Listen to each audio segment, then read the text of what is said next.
What in the world are we celebrating today? I don't think we're celebrating anything because we didn't take the day out of school, which I will tell you about later. Anyway, today is Dr. Martin Luther King Day, and I'm going to tell you, kids, because I think you need to know this, how it became a national holiday and the struggle it took for that to happen. Now, you don't know a lot about Martin Luther King Jr., you will next year when you get to be a senior. But Martin Luther King Jr. was a civil rights advocate, started being that civil rights advocate in the late 1950s. When Rosa Parks decided she would not give up her seat to a white person on a bus in Montgomery, Alabama. And because it was against the law, because segregation was legal, she was arrested and fined. Martin Luther King Jr. was a young pastor at a church in Montgomery. He didn't think that was right. So he led a bus boycott in Montgomery, Alabama, in which he had virtually every black person that rode a bus and quite a few white people that rode buses, and talked them out of riding the buses until the bus line decided they would be less discriminatory. That bus boycott took over a year and finally ended because the bus company was losing money.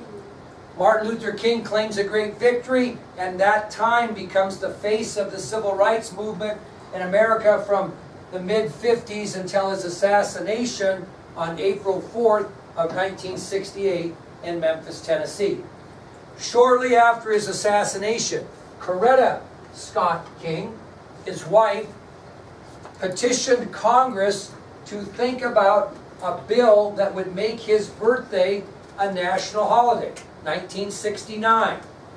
Representative John Conyers of Michigan was the man who wrote the bill back in 1969 that stated that they should look at King's birthday as a national holiday.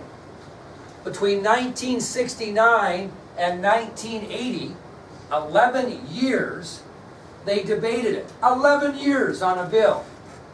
Finally, in 1980, a famous pop musician by the name of Stevie Wonder, who you all know maybe, he's a blind musician, blind from birth, very famous, Michael Jackson-ish, wrote a song called Happy Birthday to promote this national holiday campaign to try to get Martin Luther King Jr.'s birthday as a national holiday. Not only did he write the song, a petition was sent around to try to get signatures. You know what a petition is. You want something changed, you have people sign, say, hey, I'd like to see this change. Now you have change.org where you go on the computer and do it. But in those days you had to sign a petition. There were over 6 million signatures on this petition. It is still today the largest signed petition in American history to date. And so pressure started coming about because of Stevie Wonder's song and this petition. So in 1983, 3 years later, the bill went through Congress and was passed. Here are the numbers, so you can see that there's a little apprehension. The House passed it 338 to 90, and the Senate 78 to 22. So it wasn't a slam, it was not a slam dunk. You see what I'm saying? There was some opposition. Now keep with the dates on me. 1969, Mrs. King initiated this. 1980, they sing the song, get the song promoted, and get the signatures. 3 years later, it takes to pass it through Congress. So on November 2nd of 1983, President Reagan signed the bill in creating a federal holiday to honor Dr. Martin Luther King's birthday on the 3rd Monday of the month. We're kind of in a unique thing today because the 3rd Monday of the month is the 15th, which actually is his birthday. So we're on his birthday. The reason they just didn't make it his birthday is because if it came on a Tuesday or Wednesday or Thursday, it would not make a real great 3-day weekend, if you see what I'm saying. So it's always the 3rd Monday of January. However, today, it is his birthday, the 15th. Now, the national holiday was not observed. They signed the bill on November 2nd, 1983, but the first time it was observed was January 20th of 1986. So it took some time between that. You understand? So this starts in 69, goes to 80, goes to 83, and it's not until 86 that it's even celebrated. But unfortunately, it's not celebrated in all 50 states, because there are 2 states that are holding out that will not recognize his birthday as a national holiday. Anybody want to guess what those states are? What? Well, that's a good guess, and I'll get to that. We're the equality state, remember, but I'll talk about that. So, guess. Well, southern state, that's a good guess, but not right. You're thinking a southern state, Alabama, Mississippi. Actually, the 2 states were New Hampshire and Arizona. The 2 states that refused to recognize Martin Luther King Day on that 1986 date.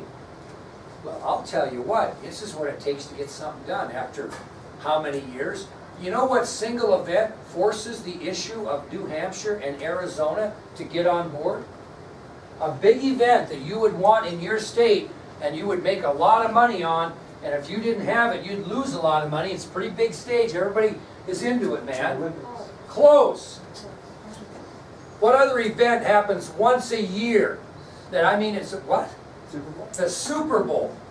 Super Bowl 27. It was voted that Tempe, Arizona and Sun Devil Stadium was going to be able to host Super Bowl 27. Well, guess what happened?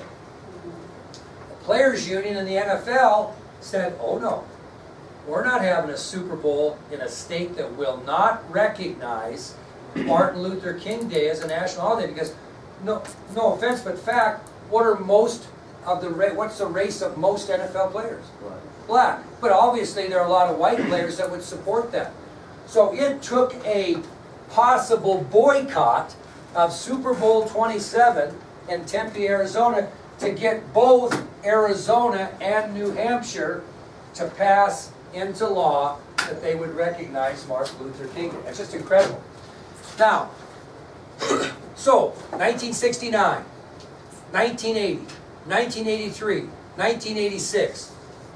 The first time that Martin Luther King Day is recognized in all 50 states is January 17th of 2000. You think about it, how long did that take? Incredible. Incredible. Now, there's a difference between a paid holiday and a non-paid holiday. If we had Martin Luther King Day as a day off here, every state employee in the state of Wyoming would get paid for that day off. Now, anybody want to guess the state that was the last one to say, we will create it as a paid holiday?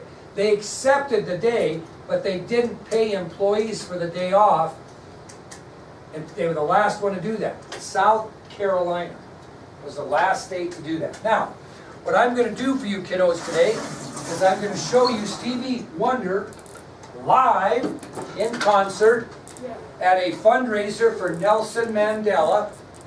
And this was in the 80s, about when he wrote this song, a little afterwards. And without this, I really believe, without this performance that you're going to see today, and the pressure behind the petition, we might not see a Martin Luther King Day today. Okay? So you'll get a chance to see Stevie Wonder. You also have the lyrics. I would like you to follow through on the lyrics and just kind of see what he's talking about. Now, he's singing live, so he's not real easy to hear, but you will follow the lyrics. Okay?